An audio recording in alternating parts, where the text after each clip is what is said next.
Everyone and welcome back to our channel. Elon Musk की India visit के बारे में तो आपने जरूर सुना होगा। It is quite trending since a few days, but why is he coming to India और इंडिया के लिए ये इतनी बड़ी बात क्यों है? Is it all of a sudden that he is coming to India और our prime minister mister Narendra Modi actually invited him to visit India and see if there are any investment opportunities? Well, as of now Elon Musk अपनी Tesla brand को India में launch करने वाले हैं और इसके लिए वो किसी इंडियन फर्म के साथ पार्टनर करने के बारे में भी सोच रहे हैं। बेसिकली उनका फोकस इलेक्ट्रिक व्हीकल्स यानी कि ईवी पर होने वाला है। Actually our prime minister and Elon Musk must have exchanged a word when they meet last time in 2023।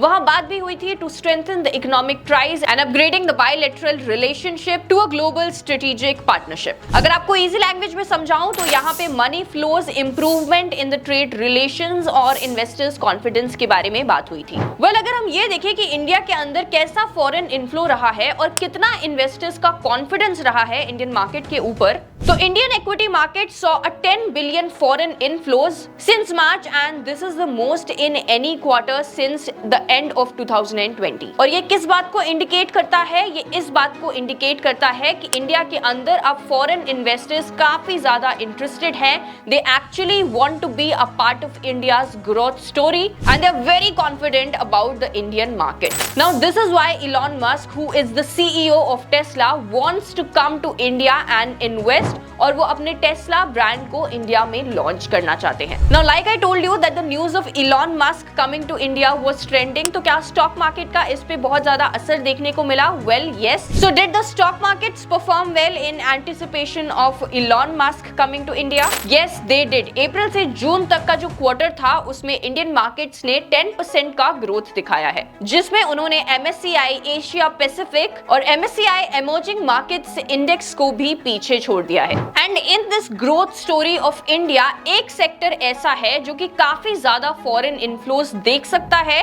और आने वाले टाइम में काफी ज्यादा ग्रो करेगा। And that sector you know very well is electric vehicles. And this is the reason कि हमारी government भी काफी ज्यादा ईवी पर फोकस कर रही है और वो चाहती है कि ईवी के अंदर फॉरेन इनफ्लोज भी आए, ताकि न सिर्फ हमारा ईवी सेक्टर ग्रो करे बल्कि हमारा जो इंडियन यूथ है जो कि अनएम्प्लॉयमेंट है उनको एम्प्लॉयमेंट अपॉर्चुनिटीज भी मिले। Now for the growth of EV sector in India, हमारी गवर्नमेंट ने ईवी पॉलिसी में कुछ चेंजेस किए हैं। ईवी पॉलिसी के अंदर ईवी इंपोर्ट्स जिनके ऊपर 100% इंपोर्ट ड्यूटी लगाई जाती थी, अब उसे अपनी नई पॉलिसी के अंदर गवर्नमेंट ने 15% करने को कहा है। लेकिन ये तभी होगा जब इंडिया के अंदर मैन्युफैक्चरर्स एक फैक्ट्री सेट करेंगे and they will invest a amount of $500 million.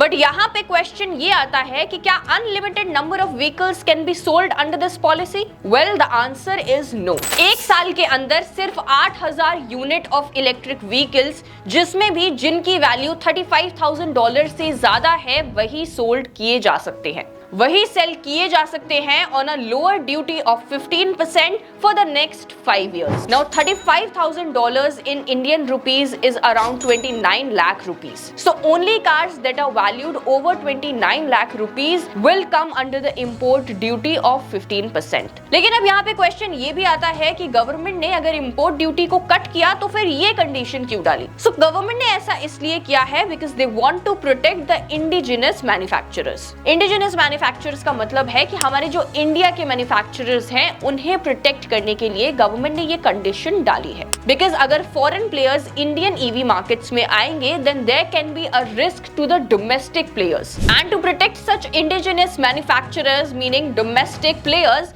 Government ने इस पॉलिसी को इन कंडीशंस के साथ लाया है। अब जब ये न्यूज आई कि गवर्नमेंट ईवीज के अंदर इंपोर्ट ड्यूटी को इतना कट कर रही है फ्रॉम 100% टू 15%, तो आखिर रेवेन्यू पे फर्क नहीं पड़ेगा। लेकिन गवर्नमेंट फिर भी ऐसा इसलिए कर रही है क्योंकि वो चाहते हैं कि फॉरेन प्लेयर्स आए, अपनी मैन्युफैक्चरिंग करें, यहाँ पे अपनी फैक्ट्री को सेट करें।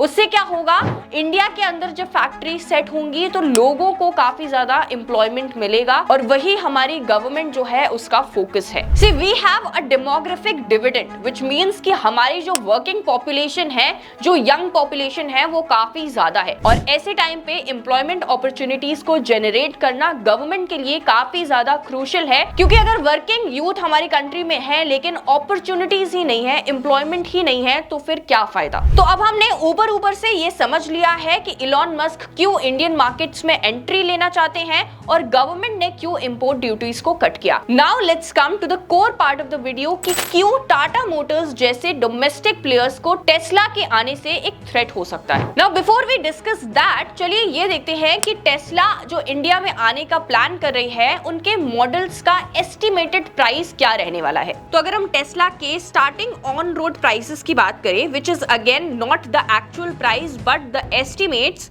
तो टेस्ला मॉडल 2 का प्राइस 45 लाख तक हो सकता है, टेस्ला मॉडल 3 का प्राइस 51 लाख तक हो सकता है एंड टेस्ला एस प्लेट का price can be around 120 lakh. So these are the estimated on road prices of Tesla models. अब हम ये देख लेते हैं कि टाटा मोटर्स जो कि एक इंडियन ईवी मैन्युफैक्चरर है, उनकी कार्स का क्या प्राइस है। तो Tata Tigor EV is around 7.99 to 11.89 lakhs, Tata Tigor EV is around 12.49 to 13.75 lakhs and Tata Nexon is around 14.49 to 19.49 lakhs। अब आप खुद कंपेयर कर सकते हो कि क्या टाटा और टेस्ला का एक्चुअली में कोई कंपटीशन हो सकता है। जहां पे टेस्ला का जो स्टार्टिंग कार का ऑन रोड प्राइस होने वाला है वो 45 लाख रुपीस होने वाला है, अगर हम उसे टाटा से कंपेयर करें तो टाटा नेक्सॉन का जो सबसे टॉप मॉडल का प्राइस है वो कहीं आसपास भी नहीं है। अब टाटा के और भी महंगे मॉडल्स आने वाले हैं ईवी के अंदर, जैसे कि टाटा हैरियर ईवी आने वाली है जिसका प्राइस 24 से 28 लाख तक हो सकता है। तो यहाँ पे भी 24 से 28 लाख और कहाँ 45 लाख, बहुत ज्यादा डिफरेंस है।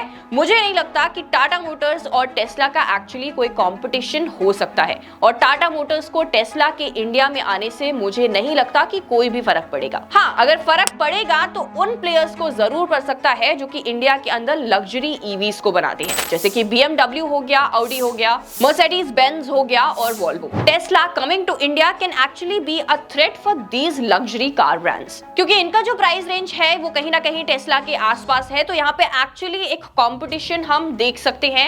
एक्चुअली जब कोई टेस्ला की गाड़ी लेने जाएगा तो वो उसे कंपेयर कर पाएगा विद दीज लग्जरी कार्स। वहां पे टाटा के साथ तो कोई कंपैरिजन ही नहीं हो सकता है क्योंकि बहुत बड़ा प्राइस डिफरेंस है। So that is how we conclude this video that it can not be a threat for Tata Motors because there is a huge price difference in Tesla's EV and Tata's EV. So that is it for today's video. We will see कि जब Elon Musk India visit करेंगे तो उस time पे क्या developments होंगी। We will cover that also for you. अगर आपको हमारे वीडियोस पसंद आते हैं तो प्लीज इसे अपने फ्रेंड्स एंड फैमिली के साथ शेयर जरूर करें and please subscribe to our channel. Thank you so much for watching. I will see you in the next video.